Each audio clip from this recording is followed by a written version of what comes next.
예, 여러분 안녕하십니까? 고난주간을 잘 지나고 계십니까? 다음 주일은 또 부활주일이 되고요. 세례도 받고 세족식도 하기도 하고요. 또 새벽기도도 이렇게 하는데 이 고난주간에 특별히 이 정성구 박사님 우리나라의 대표적인 원로 목사님으로서 또 학자로서 저에게도 이렇게 가르쳐 주신 분이고 또 아주 귀한 그 칼럼을 유명한 많이 알려진 이렇게 칼럼을 보내주셔서 이번에 배신자와 불법 재판이다 하는 것을 고난주간을 통해서 이렇게 좋은 말씀을 보내주신 칼럼을 좀 알려드리도록 하겠습니다. 배신자와 불법 재판. 오늘 우리 시대를 아주 잘 대변해주는 말씀과 같이 여겨지는데요. 자, 전 총신대 대신대 총장 되시는 이 정성구 박사님의 그런 이 칼럼을 읽어드리도록 하겠습니다. 예, 근황 이시고요. 고난주간이다. 예수 그리스도께서 고난받으시고 십자가의 죽으심을 기억하는 주간이다. 예수 그리스도의 죄인들은 구속하시기 위해서 세상에 오셨다. 그러나 정권과 교권이 합해서 예수는 정죄되고 십자가를 지시고 죽으셨다. 그리고 말씀하신 대로 3일 만에 부활하셨다. 이런 내용은 신약 성경 사복음서에 모두 있는 내용이다. 2000년 전이나 지금이나 사람들은 다르지 않다. 서기관, 제사장, 바리새인 등 기존 질서는 새로운 개혁 사상을 용납할 수가 없었다. 그래서 정권과 교권과 재판이 합작해서 구원과 진리와 생명의 복음을 전하러 오신 메시아를 죽였다. 그리고 거기에 배신자들이 있었다. 가룟 유다와 수제자 베드로였다. 예, 가룟 유다는 성경에 있는 대로 돈을 좋아하는 자였다. 그래서인가 3년 동안 모셨던 예수를 은 30을 받고 팔아넘겼다. 그는 마지막 순간에 스승에게 입맞춤하고 위장 전술로 수사당국에 넘겼다. 예. 인류 역사를 보면 국왕의 주변에 정치에서도 반드시 배신자가 있었다. 대개 배신자는 주군의 엄청난 사랑을 받고 곁에 있었던 자들이었다. 물론 예수님은 가룟 유다의 배신을 알고 있었고 몇 차례 경고했으나 이미 사탄이 그의 마음을 장악하고 있었다. 이 배신과 이 사탄 마귀와는 연관이 많습니다. 돈은 이 사탄 마귀도 하늘에서 천사장으로 있다가 배신을 해서 이렇게 세상 이 음부로 떨어진 거죠. 돈은 일만 악의 뿌리라고 했던가. 역대의 모든 배신자들은 돈에 매수된 자들이었다. 물론 권력 탈취를 위한 배신도 많았다. 그리고 또 다른 배신자는 예수의 수제자인 시몬 베드로였다. 그는 누구보다도 예수의 사랑을 받는 제자들의 반장격이었다. 다른 사람은 다 예수를 배신할지라도 자신은 죽음의 자리까지도 가겠다고 호언장담했던 자였다. 그러나 실제로 그는 예수님이 체포되자 과정을 멀리서 보고 있었고 어린 계집종이 그를 알아보고 예수와 같은 패거리다. 그렇게 고발하자 베드로는 철저히 부정했다. 계집종은 베드로의 말투가 갈릴리 사투리라는 것을 말했으나 베드로는 완강히 거부하고 자기와 예수는 무관하다고 힘주어 주먹질하면서 나를 부인할 때 욕을 저주를 퍼부으면서 부인도 했다. 이렇게 3번을 부인했다고 하지요.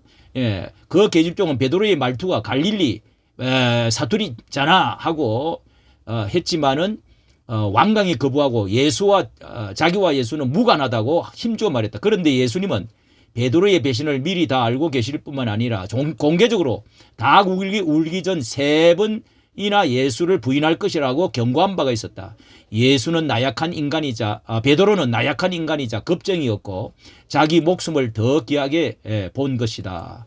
사실 따지고 보면은 모든 인간은 하나님의 은혜를 배신한 배신자들이다. 하나님의 영광을 위해서 하나님의 형상 이마고 데이 하나님의 형상대로 지원받은 인생들이지만 모든 인간은 스스로 하나님처럼 되려고 배신자가 되었다. 그러므로 결국 회개를 통해 그리스도를 영접하고 하나님께 돌아가는 것이 생명을 얻는 길이요 바른 진리의 길이다. 그런데 예수님의 십자가가 불법 재판이 있었던 것도 사실이었다. 빌라도는 당시 로마로부터 유대 나라의 총독, 그 재판관으로 역할을 하고 있었다. 그는 예수님의 무죄를 알고 있었다. 하지만 당시 내란 혁명 세력, 자, 내란 혁명 세력이라고 그를 에워싸고 겁박했다. 그들이 예수를 석방하면 가이사의 충신이 아니라고 고래고래 고함을 지르고 시위를 벌였다. 빌라도는 정치꾼이었다. 그 정치꾼이다. 그래서 빌라도는 재판관의 사명보다 밖에서 들려오는 폭력배들의 소리에 흔들리기 시작했다. 그들은 재판관 빌라도에게 압박을 가하면서 만약 예수를 풀어주면 내란을 일으키겠다. 이렇게 시위를 했었다. 예. 시위를 했었다. 예. 빌라도는 총독이자 재판관으로서 본국 황제의 눈치도 봐야 했지만 바로 재판소 앞에 있는 시위군중들을 살피지 않을 수가 없었다. 그래서 그는 송사를 용인하고, 예, 용인하고, 예, 인용하고 하고 비슷하네요. 용인하고 예수를 십자가에 못 박아라 하고 군중들에게 처리하라고 넘겨주었다. 빌라도는 예수의 무죄를 유죄로 만들었다. 예, 불법, 이 거불법의 재판 하나로 2000년 동안, 2000년 동안 모든 기독교인들이 사도신경을 암송하면서 본디오 빌라도에게 고난을 받아사, 본디오 빌라도에게 이름이, 대표 이름이 이 배신 그리고 불의의 재판관의 대명사가 되어버린 거죠. 지금까지 빌라도에게 저주를 보내고 있다. 인간은 하나도 변한 것이 없다. 최근에 우리나라는 화두는 누가 배신자였는가 그리고 누가 불법 재판을 했는가이다. 예수님의 말씀 중에도 불의한 재판관이라는 말이 나온다. 예, 불의한 재판관, 누가복음에 이런 말씀들이 나오죠. 11장. 불의한 재판관은 그때도 있었고 지금도 있다. 불의한 재판관이 혹시 붉은 물을 먹은 재판관이었는지, 붉은 물을 먹은 재판관이었는지, 그자들이 돈에 환장을 했는지, 붉은 사상에 물들어 대한민국을 팔아먹은인지 알 길이 없다. 들리는 말로는 정치권뿐 아니고 사법부도 붉게 물들었다는 말이 있다. 예, 그러면서 카르텔에 대해서 말하고 있습니다. 서로가 서로를 돌아보며 엉켜있다. 화라너, 카르텔, 영어로는 카르텔, 예, 라는 말은 우유가 카르텔 되었다는 말에서 나왔다. 예, 이 우유가 엉켜서 버터가 되었다는 뜻으로 끼리끼리 굳어 있다는 의미가 된다.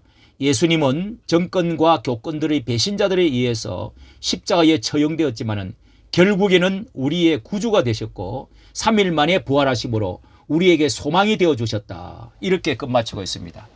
과연 이렇게 카르텔들이, 불의의 재판관들이, 배신자들이 이 정에 돈 때문에 사탄 마귀의 마음이 들어가지고 그렇게 되었지만은, 그러나 예수님은 이렇게 해서 억울하게 돌아가시고 무덤에 갇히고 바위에 갇히고 그렇게 해서 돌아가셨지만은, 그러나 하나님은 그를 마침내 살리셔서 높은 보좌 위로 끌어올려서 모든 만유의 인간들이 다 그 앞에서 죄인들이 또 경배하게 하시고 무릎을 꿇게 하시고 예배하게 하셨습니다. 정말 의를 위해서 정말 일을 했던 사람들은 하나님이 부활의 역사를 가져오신다는 이 영원한 진리를 우리는 기억해야 될 것으로 생각이 됩니다. 이까지 정치 감사합니다.